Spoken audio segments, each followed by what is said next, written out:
Before today's video, don't forget to subscribe so you don't miss out on the latest videos.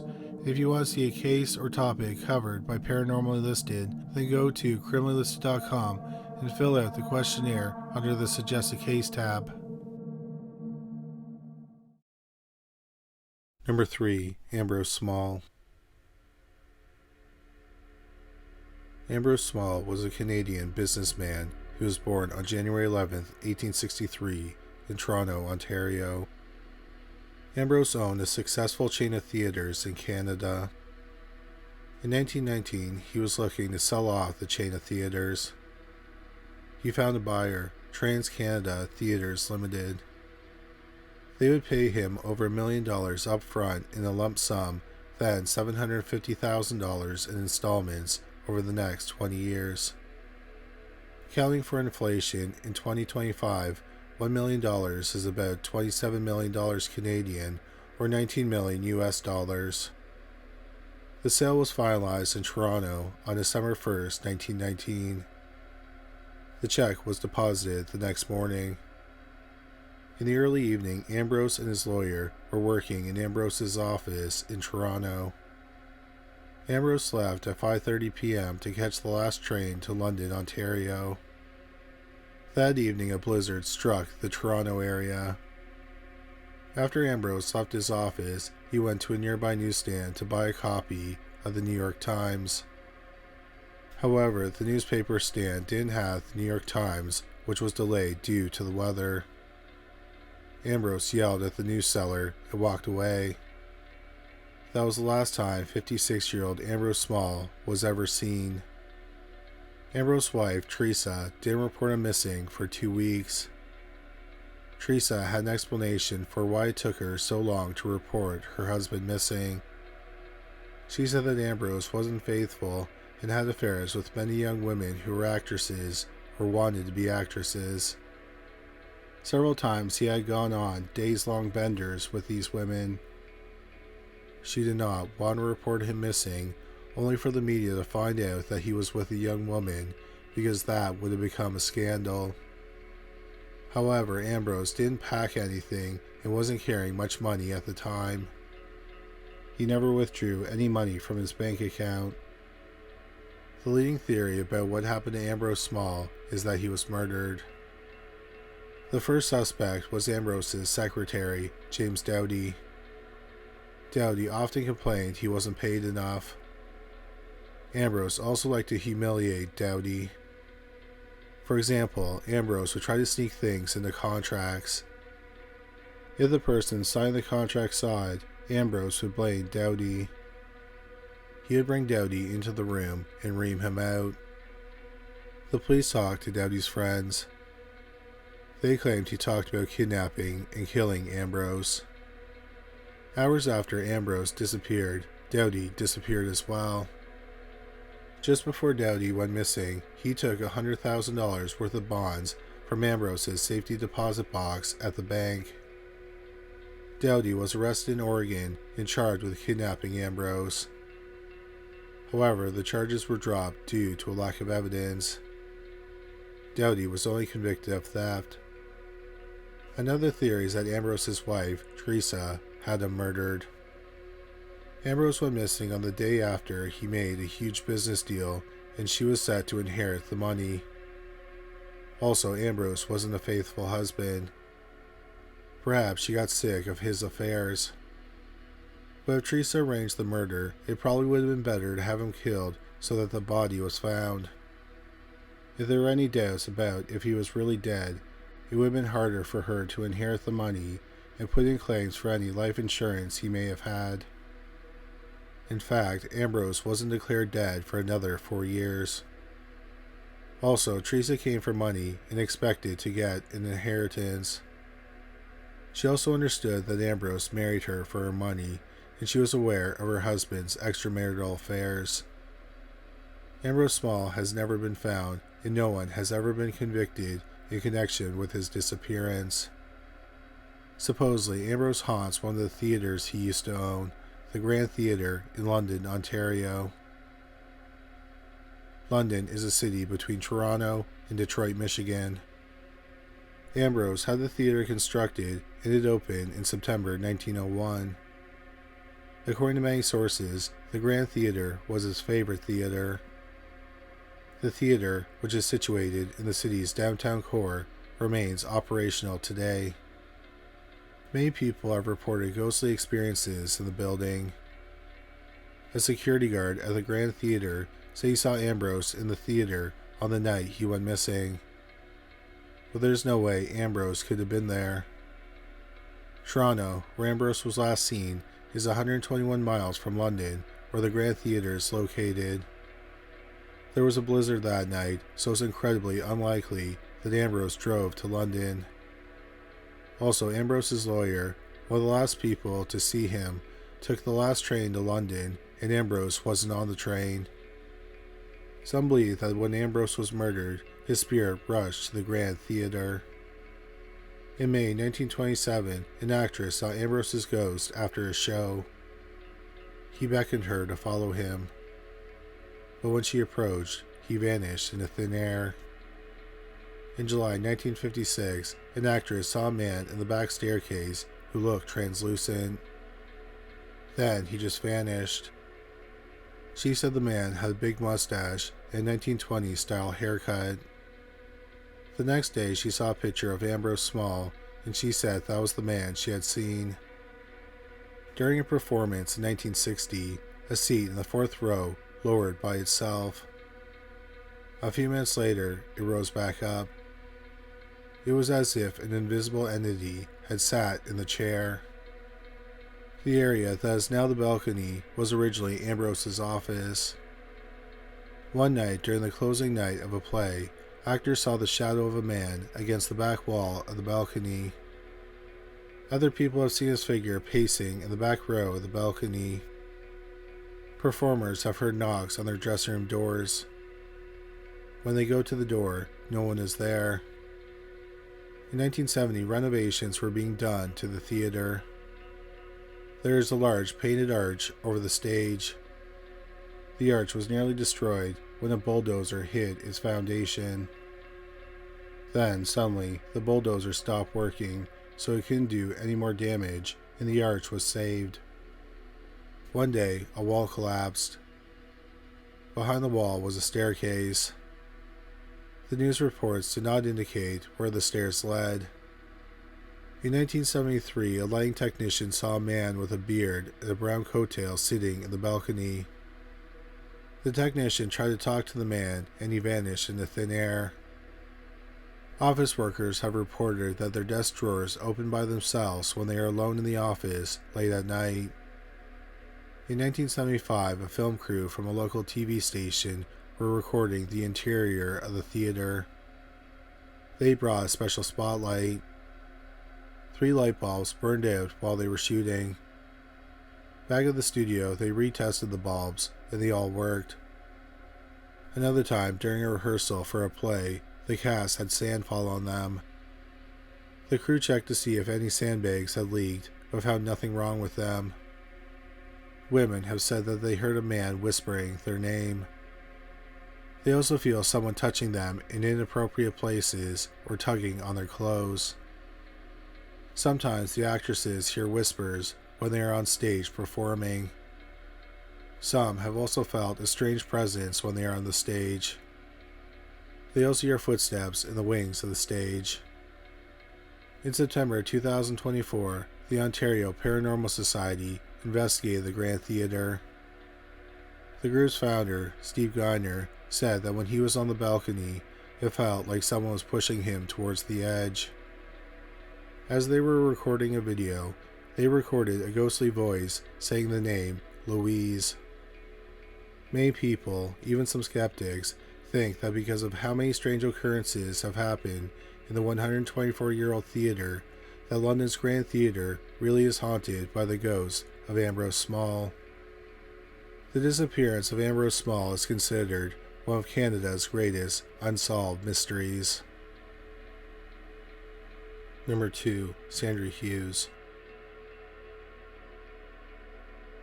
Shut-Eye Peak is a prominent mountain located in the Sierra Nevada range of California. The peak is renowned for its breathtaking panoramic views, which encompass the San Joaquin Valley and the surrounding high mountain ridges.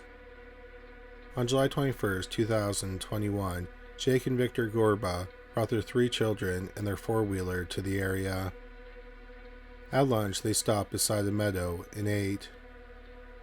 Their 3-year-old son, Caden, suddenly pointed out to the meadow. He said there was a woman in the meadow. Somehow she was face down, but her legs were straight up in the air. He said the woman had blue hair and was wearing a black shirt and blue jeans. Caden said that the woman needed their help. The woman couldn't talk because she was dead. Caden was adamant that the woman was in the meadow, and he was upset because he didn't think his parents believed him. But Jake and Victoria did believe him. They were alarmed by the situation and decided to return home immediately. When they got there, they wrote about the experience on Facebook. They learned that a woman went missing from the area about a year earlier. 53-year-old Sandra Hughes loved the outdoors and was considered a survivalist. In early 2020, she came to California from Hawaii. She was planning on hiking to Yosemite National Park. The last time she spoke to her family was on June 26, 2020. On July 1st, Hughes' campsite was found abandoned with her belongings scattered throughout the site. Also left behind was a folder containing her important documents, such as her birth certificate and social security card. Her car was missing. On July 4th, Hughes crashed her car into a tree about 5 miles from her campsite. She was only traveling about 20 miles per hour when she crashed. People saw her crash her car and they asked if she needed help. She declined their offers and stood by her car for a bit. Then she walked off into the woods. Days later, her sleeping bag was found about 2.5 miles from her car in Yosemite National Park. That was the last trace of Sandra Hughes that was ever found. She was last seen wearing a black shirt and blue jeans. She had recently dyed her hair bluish black. After the Gordas made their posts on Facebook, the Sheriff's Department contacted them. Victoria said that she showed Caden photos of Sandra Hughes. They took 2 sheriff's deputies to the area where Caden said he saw the dead woman with blue hair. The Sheriff's Department searched the area, but they found no trace of 53-year-old Sandra Hughes. At the time of this recording, her disappearance is still a mystery. Number 1. Marie Elizabeth Spannhake. In early 2000, 33-year-old Jodie Foster, not the famous actress and director, but another woman, and her 3-year-old daughter, Hannah, moved into an apartment in Chico, California. When they first looked at the apartment, Jodie had a strange feeling, but she couldn't explain it. She sensed a darkness. It was like someone was watching her. She also noticed an unusual smell. She thought it was just carpet cleaner. However, none of this was enough to deter her from moving in with her daughter. They moved into apartment 14 on January 31st, 2000. Strange things happened the first night. Jodie had a horrifying nightmare. In the dream, a man and a woman were stalking a young woman. They were all wearing clothes that appeared to be from the 1970s. As the weeks passed, the dreams became increasingly intense and violent. She said in her dreams she saw a couple follow a woman in their car. They asked her if she wanted a ride, and then she got in. She dreamed that the young woman was being held in a dungeon-like basement with a single light. Jodie said they were doing things that were creepy, sexual, violent, and sadistic to her. Jodie's daughter, Hannah, also started acting bizarrely. Hannah started talking to an imaginary friend. She said it was an angel, and her name was My Liz. Hannah said that My Liz would kiss her on the forehead while she was in bed. Hannah was adamant that My Liz was real. She had dark hair with a flip. She also drew pictures of My Liz. In one picture, a man appears to be hanging My Liz. Odd things also happened in the apartment. Light bulbs exploded, doors slammed on their own, and clocks would change time. Objects also seemed to move on their own. The first thing to notice that moved was Hannah's shoes. They were usually kept near the door, and one day they weren't there. Instead, they were in the middle of one of the beds. Jody assumed Hannah had moved them, but Hannah was adamant she hadn't touched them. Then one night, while they were both asleep, salt and pepper shakers moved from the middle of the table to the edge of the table. One time, they went out for dinner and came home to an odd scene. They had a landline phone with a cord in the kitchen. The receiver had been removed from the base and was in Jody's bedroom. In Hannah's room, all the toys had been piled in the center of the floor. On the top of the pile was a stuffed talking doll of Ernie from Sesame Street. There was a drawstring tied in a noose around his neck. Jody called the police and reported that someone had broken into her apartment.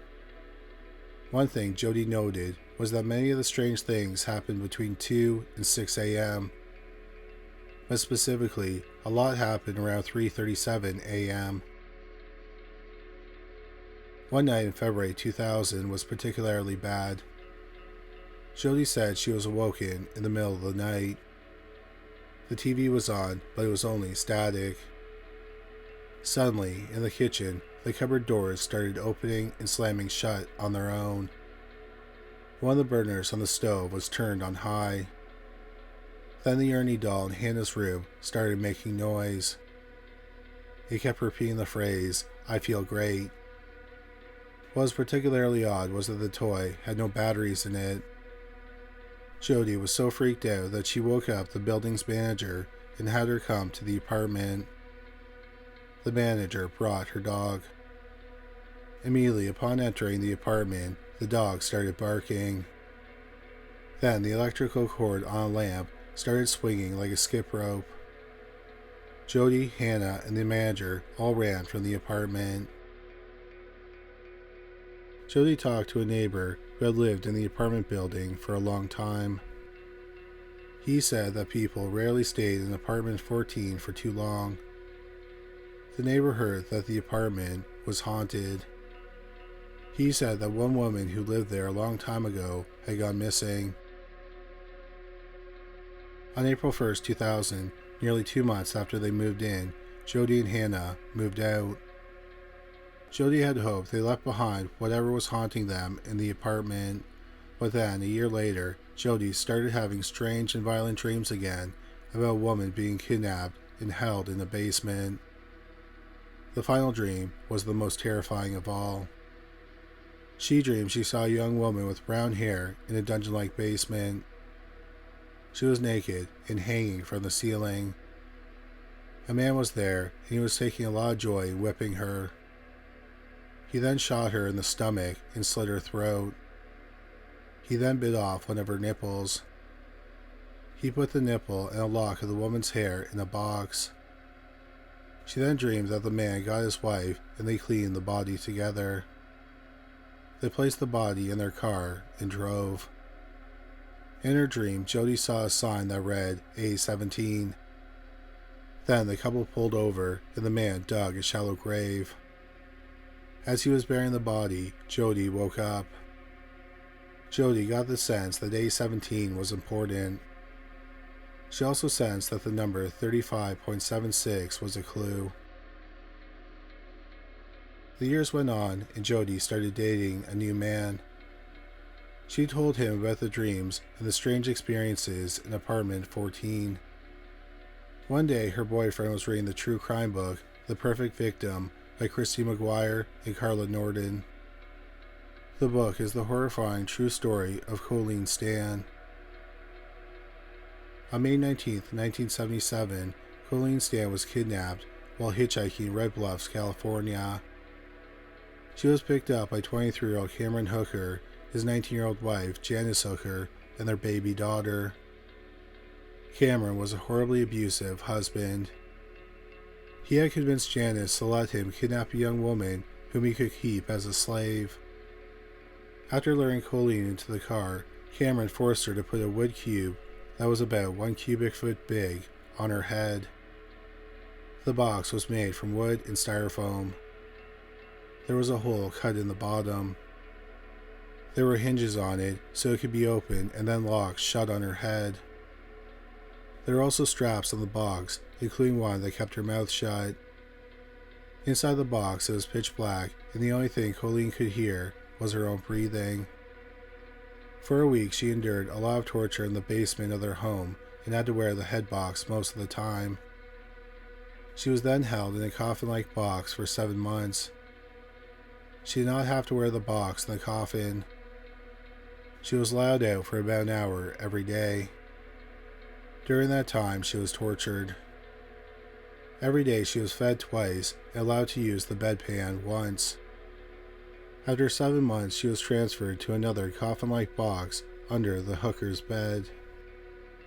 Cameron would take her out of the box when he wanted her to do chores or when he wanted to rape and torture her. But usually Colleen stayed in the coffin for 23 hours a day. However, she was allowed to keep her bedpan in the coffin. Cameron eventually managed to brainwash her. He convinced her that there was a secret and powerful society known as the Company. They would torture and murder her family if she escaped or said anything to anyone about her captivity. Colleen believed him. So Cameron let her leave the home and even took her for an unsupervised visit with her family. Then, in August 1984, Janice told Colleen that Cameron was not a member of the Company. Colleen then called her father and he wired her some money. Janice dropped her off at the bus station. When Colleen reunited with her parents, she told them about her kidnapping and captivity. However, she made a deal with Janice. She promised not to talk to the police because Janice was convinced she could get Cameron to change.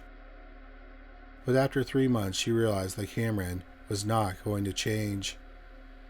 She contacted the police and told them about Colleen's kidnapping and captivity. Initially, the police did not believe her because the story was too bizarre. The police talked to Colleen and she confirmed the story. Cameron was arrested. In 1985, Cameron Hooker was convicted of kidnapping and raping Colleen Stan. He was sentenced to 104 years of prison. Janice also told the police about another crime that Cameron committed about 16 months before Colleen was kidnapped. On January 31st, 1976, they came across 19-year-old Marie Elizabeth Spannhake, who was hitchhiking. They took her to their home, where Cameron tied her up, sexually assaulted her, and tortured her for a day. But Marie kept screaming and fighting him. He then took her to the bathtub and tried to sever her vocal cords. But he had no idea what he was doing, and he just ended up cutting her badly. He then took her into the basement and hung her. Afterward, they buried her body near Lassen Volcanic National Park.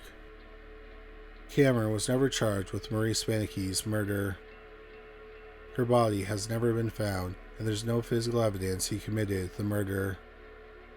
The only evidence is that Janice said that Cameron kidnapped and killed her.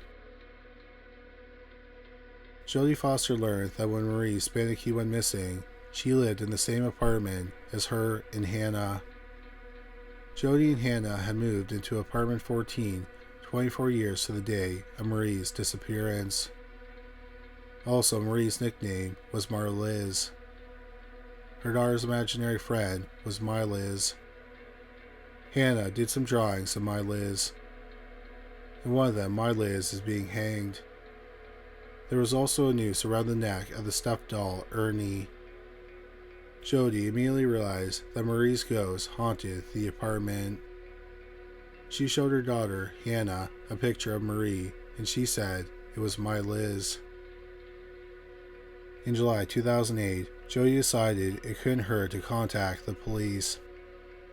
She called the Red Bluffs Police Department and told the detective she wanted to talk about Marie's disappearance.